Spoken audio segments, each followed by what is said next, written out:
Whoa! What a night that was. Hey babe, how you doing? Jesus, what have I done? Oh. No wonder you were good with your hand.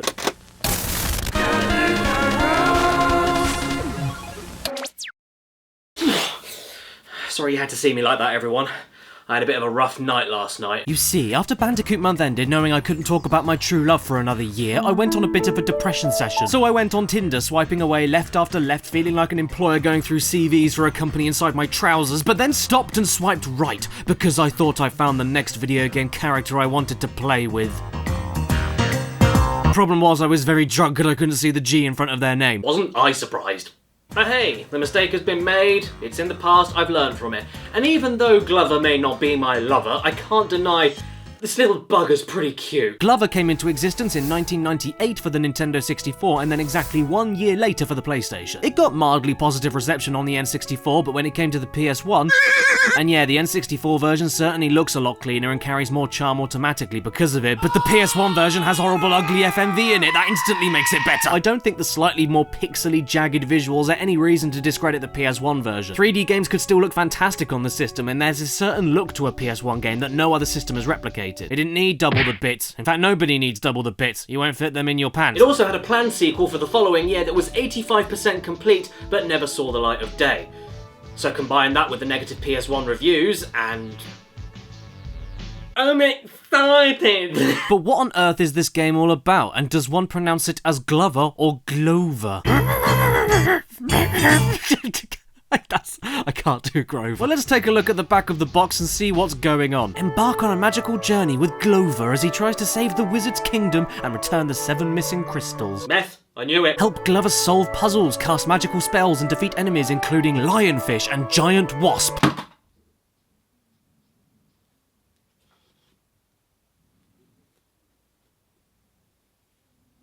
Cheesy, I'm so sorry. You used to have the greatest video game enemy of all time with Teapot, but you're about to be dethroned. Nothing can top Giant Wasp. Okay, no, I changed my mind. Teapot. Teapot is still the best one. We begin the game with a cutscene and Gabe Newell is in it, and he's busy working away doing a thing, making sure to have 2 noses instead of a mouth, and then he gets his magical sentient gloves on in order to do more things. But oh D, the thing went wrong, and one of the gloves fell out the window while the other glove fell into a cauldron of pure evil. That is exactly what the manual says, so why the hell are we helping this bum? He's clearly the villain. But no, apparently the other glove is now the villain because now he's evil and turned into the Sorting Hat. Griffin! We just so happen to be controlling the good glove though, who is indeed Glover, and we start off with being told we need a ball.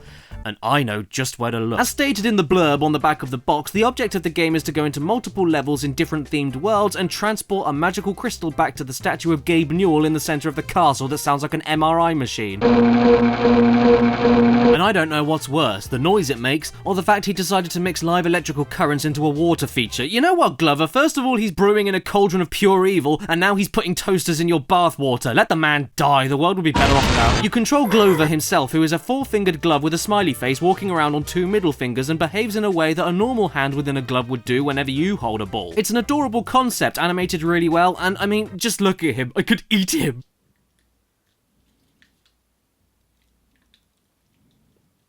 Now you may be wondering to yourselves right now what the deal with this ball is that Glover is pushing around and why this has anything to do with getting these crystals to save the world. And that's because the ball is actually the crystal, see? So what you have to do is, what you have to do, shit on it, get out of the way. What you have to do, who put this tutorial here? What you have to do is safely transport the ball to the end of every stage while magically shapeshifting it into multiple types of ball to suit your needs. Both for getting the ball back home and for assisting you in many types of platforming challenge. It's a symbiotic relationship. You need each other as much as the other does. There are 4 balls you can shapeshift between whenever you want to at any point of the game. There's the standard beach ball that you'll probably use the most for its fast speeds and high bounces, a bowling ball that is nice and heavy for some accurate rolling and breaking objects and walls, a steel ball that can be used to keep the ball still and have it be picked up by magnets in some puzzle challenges, or not, and you can even roll around the crystal itself. It breaks, don't use it. Not that I've played it before, but this game reminds me a lot in concept of Billy Hatcher and the Gint Egg, except from what I've seen about that game, you aren't completely useless when you don't have the rolling object on your person at all times. Unless you desperately need the ball for a high jump, a ball switch, or to throw it at something, you could do most of what you need to clear a path or whatever without the ball, since you have a perfectly long and high double jump and a very effective fist slam attack to get rid of enemies. But you'll find yourself keeping as close to the ball as possible purely for how much faster you can travel and the greater heights you can reach. Whether you're pushing it along or balance running on top of it for a little more speed that you can then fist slam on top of to jump even higher as Glover himself. Along with being able to slap the ball a fair distance at speed and throw it upwards towards higher ledges, all the types of ball have additional uses too to help you out, and not just for the relevant puzzles and situations, but for how the physics engine works with each of them. For instance, if you balance on the beach ball, you can quickly skim across deep bodies of water, or use the bowling ball to sink to the bottom of water and even attack enemies from a distance because of its weight.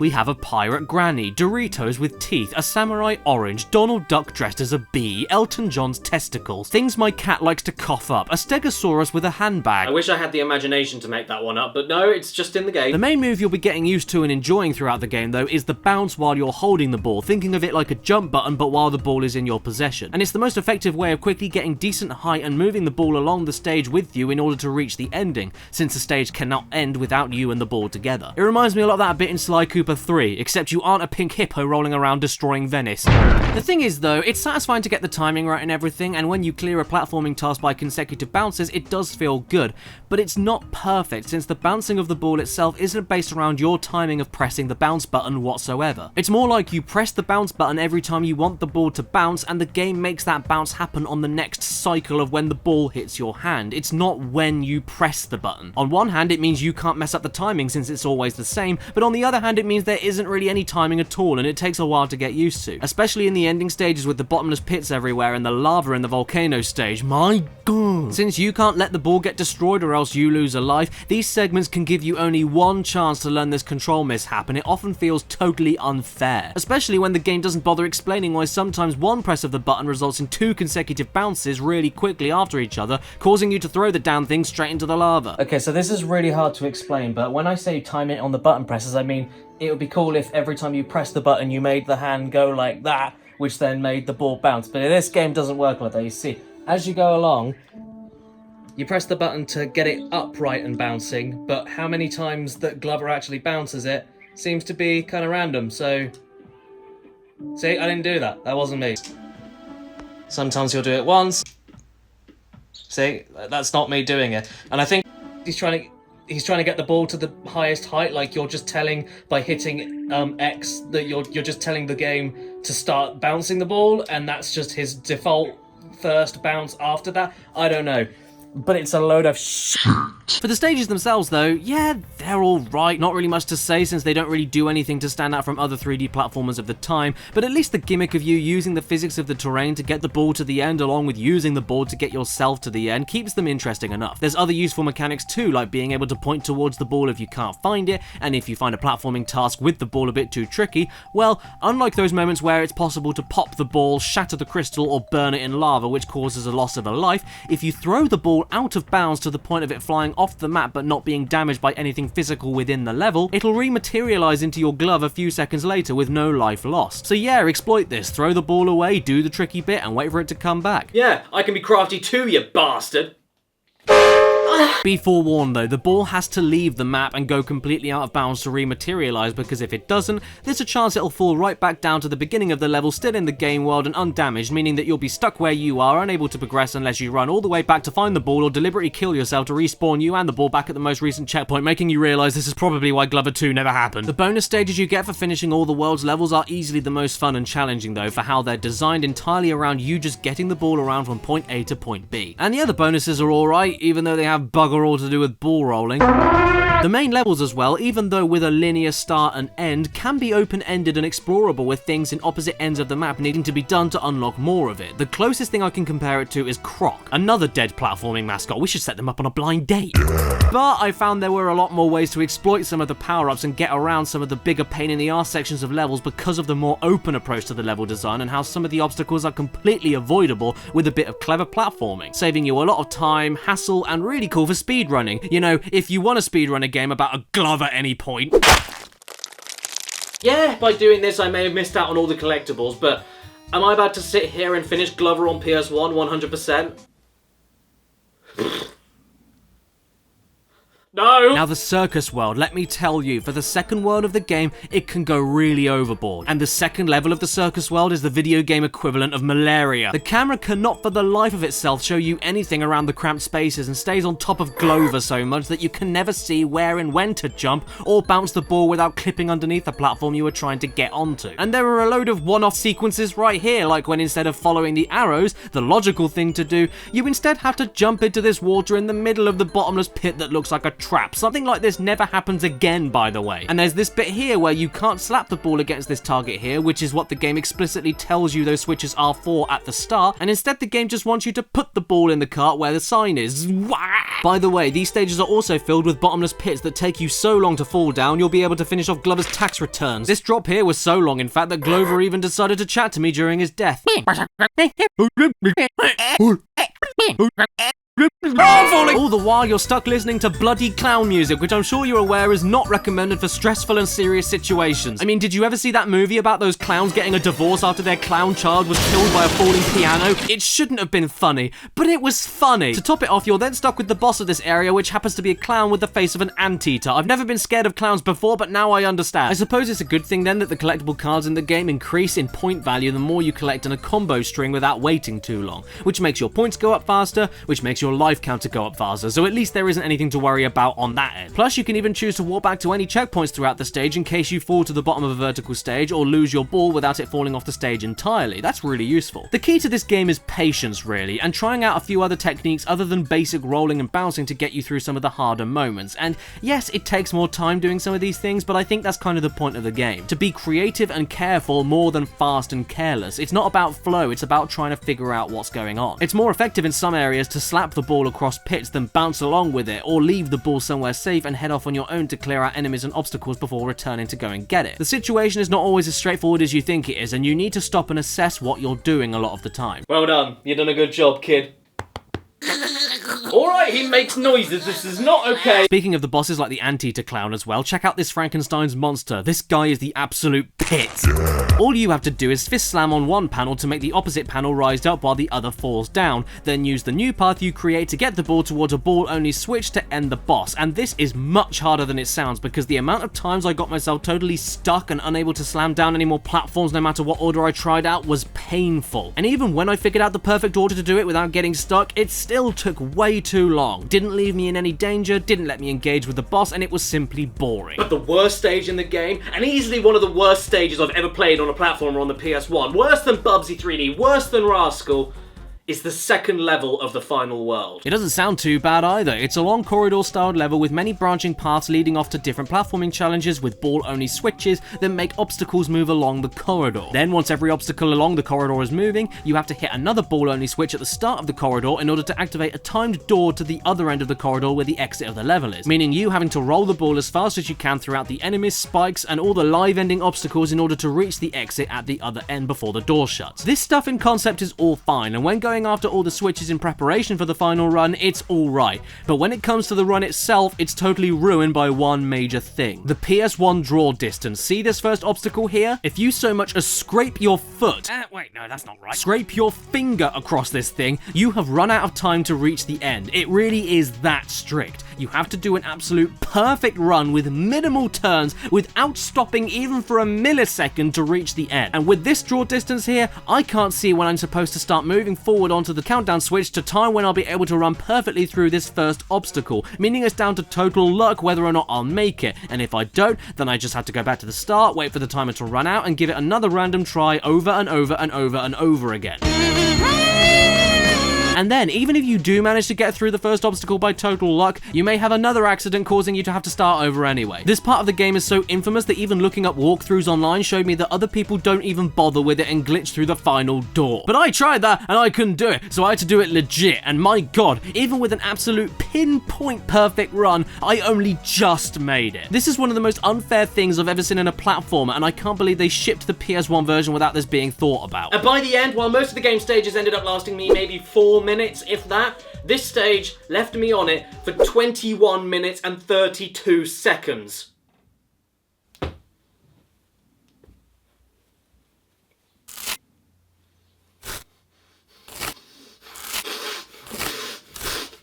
The music of the game is, well, kinda meh. I mean, I just talked about the clown music and how stressful it is for some of the hardest platforming in the game, but the rest I can't really speak positively or negatively about. It's just kind of there. Except for the hub world theme, I loved this piece. It's so calming and serene to counterbalance the insanity you just finished off in a level. It feels homely and nostalgic in a weird way, and even gets more joyful and optimistic the closer to the end of the game you get.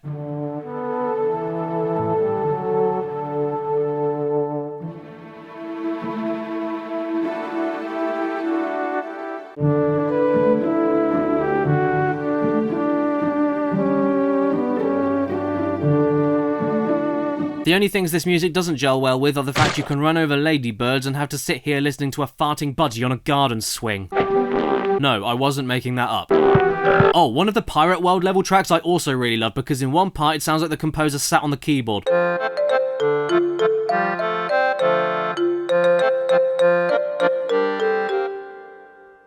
Something I do like a little bit in the game is the camera though. It's pretty innovative actually, since you can use the right analog stick in 4 directions to move it around. But like anything good that I like, it ends up growing old and eventually annoys me. Firstly, there are these stupid camera angle distances you can switch between. Tolerable, too close for comfort, and call the police! And secondly, on the odd occasion, it gets massively stuck. Luckily, this doesn't happen too often, but when it does, man, do you want to shut this prick in a glove compartment. That sounded really bad. As for the rest of the control, it's a little finicky jumping onto the ball, but everything else is totally fine, especially with, once again, the analog control, giving you lots of accurate movement on the left stick as well as camera control on the right. And the slapping and throwing upwards commands on the ball are really great to use, since you don't only have a guidance marker showing you exactly where the ball will go, but once you activate this mode, you are totally frozen and locked into place in midair or on the ground until you move where you want to throw and then throw the ball. Not to mention, you don't have to commit to a throw once you press the throw or slap button and can cancel out whenever you want, which actually makes these throwing commands a very useful tool for stopping dead in your tracks in more precise platforming parts instead of having to rely on ball rolling physics potentially messing you up on tightrope sections. But in the end, even though an incredibly cool idea with a lot of promise and with most of what it sets out to do being done,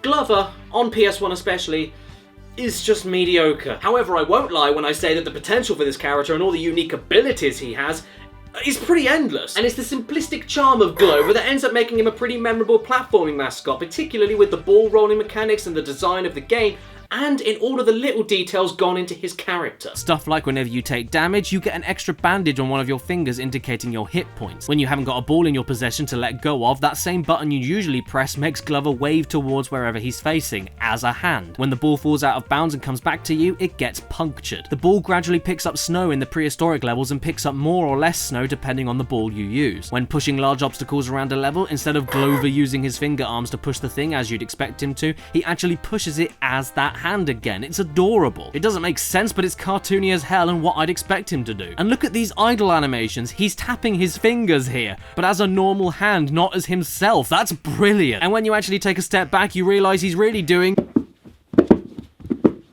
But then you remember the final boss level against the Sorting Hat as perhaps the worst attempt of a PS1 first-person shooter you've ever seen that causes your lives to drain faster than a colander, and you then realise the franchise probably died for the best. Yay, we saved our best friend Glove. I'd have thrown him into the fire and bought another glove on eBay, but whatever. And we go back into the depths of Gabe Newell's castle, ready to continue brewing in that cauldron of pure evil. But this time he succeeds, and by the end of the day, the whole world is gone. Well done, Glover, you're complicit. So yeah, after all the negative reviews and everything, if you ask me, Glover is just okay.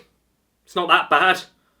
That was pretty anticlimactic. I mean, I would rather play it on the N64 for the smoother frame rates and infinitely better visuals, but I mean, it's really not that bad as a game overall. Even on the PS1, it's completely fine. So that couldn't have been the reason the sequel was cancelled. What happened there then? Well, as it turns out, it's much simpler than that. The publisher, Hasbro Interactive, had plans to buy 150,000 Nintendo 64 cartridges for the nearly finished Glover 2, ready to stick on the shelves. But the guy in charge of ordering was told by Nintendo that there'd be a bigger discount if he ordered more cartridges, and so he doubled the order to 300,000. And the problem wasn't that they couldn't sell the game itself, but that no retailers had space to stock what they had, meaning Hasbro wasted $500,000 worth of stock on cartridges that couldn't be sold, and they couldn't afford to finish the game, which in turn damaged their reputation and made sure the game would never be released. So yeah, in a rare occasion, this wasn't anything to do with how bad or good the game was, it was just a really unlucky business decision. But I did hear through the grapevine that a certain company on the internet that's pretty famous for taking old licenses and re-releasing the games that were part of the licenses on the systems they were supposed to be released on physically, actually acquired the rights to Glover and its sequel a couple of years ago. I think in 2017. So who knows? Maybe Glover 2 will be released after all. And then Glover can have a love interest.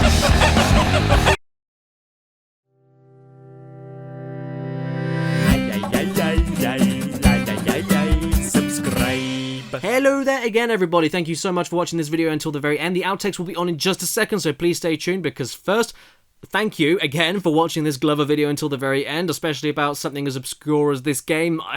If you've heard of it or have memories of it, awesome. I'm happy for you, and I'm glad you watched until the end. If not, I'm equally just as glad. Thank you.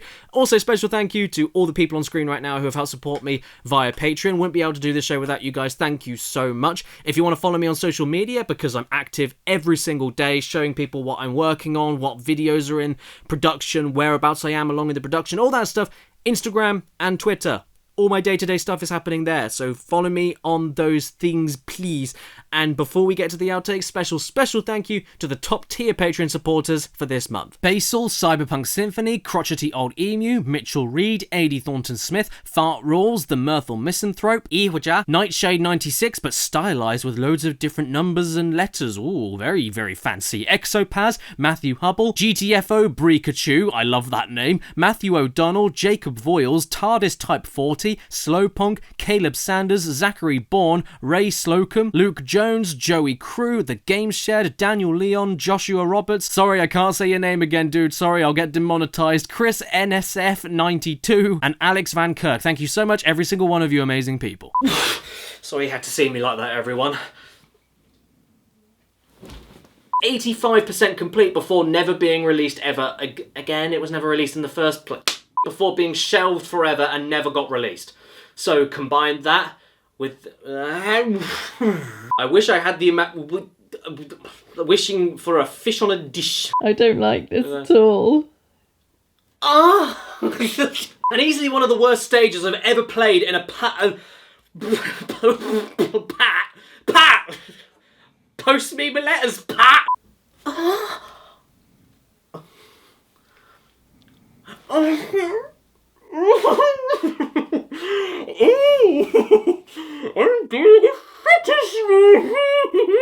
You know when you think you know someone?